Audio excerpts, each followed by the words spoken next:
Lods, na meron lang tatlong mga signs na malalaman mo na ang isang babae marami ng karanasan pagdating sa bembangan. So, alam ko marami na naman magagalit sa akin nito. Marami na naman sasabihin sa akin, hindi totoo yan! Gawa-gawa mo lang yan, content mo lang yan. Kadalasan meron ako mga viewers na ganyan na nababasa ko.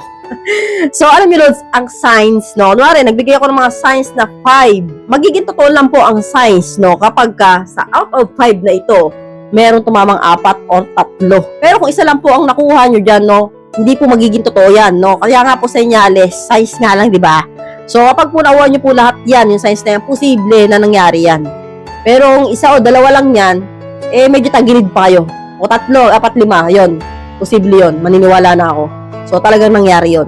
So, ano na nga ba yung mga signs na marami ng karanasan ng isang babae pagdating sa bembang? Una, no, dry ang petchay. So, mapapansin ninyo, Lods, kaya pag po kayo ay may kabembangan na babae, no? Kunwari, nakilala nyo yung girlfriend ninyo. Meron kayong babae na kakilala na may asawa at kinabit ninyo, ganon-ganon, no? And then, binibembang ninyo madalas. Kapag po, once na dry na yung petchay niyan, habang binibembang ninyo, yung talagang nagbabasaman pero konti lang, madalas dry siya, no? Mapapansin ninyo, Lods, no?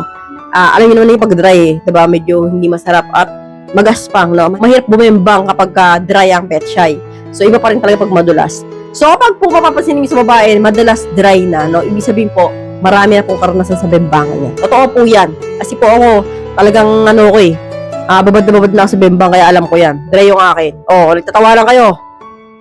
Opo, totoo po yan, no? Kapag po ang babae, lagi na bebembang, dry po yan. Lalo ako may asawa na ako ngayon, lagi ako nabebembang. Kaya nga minsan, Lods, no? Sa totoo lang, no? Kunyari, ayoko ng gabi-gabi nagbebembang kami ng mister ko. Kasi dry yung akin. So, ang gusto ko, at least, every 3 days. Para wet na naman ako. Pero kung gabi-gabi ako binibembang, nagdadry yung akin. So, hindi po ako nasasarapan. Ang lalaki nasasarapan. Kasi, sa inyo naman po, once na pumutok na yung okay na yun. Sa amin, di ba?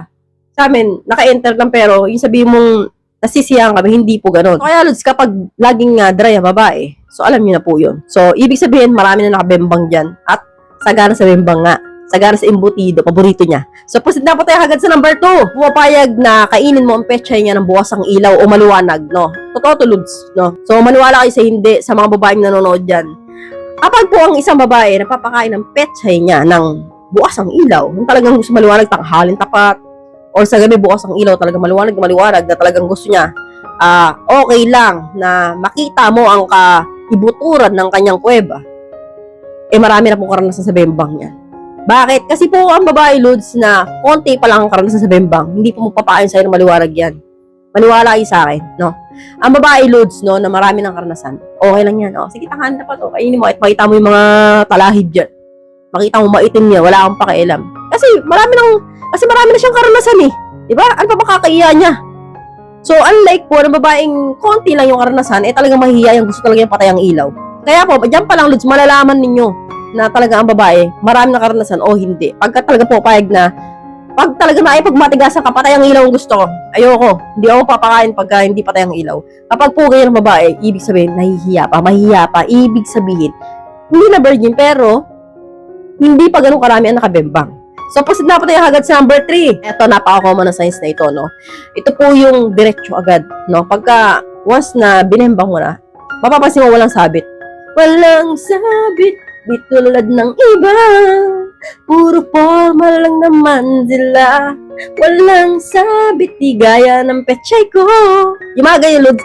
Kapag, Lods, ang isang babae, pag once na in-enter the dragon mo na at napansin mo talagang maluwag, so, ibig sabihin, talagang marami na nakabembang. So, totoo po yan na lumuluwag po talaga yan. So, hindi lang po lalaki ang nakakaramdam, maging po kami mga babae, alam po namin na maluwag yung amin. So, kapag po nakita niyo po itong tatlong signs na ito sa isang babae na yan, no, nakasama mo ngayon, posible po marami na nakabembang yan. Tanungin mo siya. So, paaminin mo. Pero ako, Lods, hindi aamin yan kasi po maraming babae talaga na kinakahiya na marami na nakabembang sa kanila. So, bibihira po yung mga babae, siguro ako lang yun, na umaamin na ganun, marami na nakabembang sa akin. Kasi po, open-minded akong tao. So, hanggang dito na lang po tayo mga Lods. I hope you learned something in this video. More videos to come. So, stay connected and see you again to my next video. God bless. Bye-bye!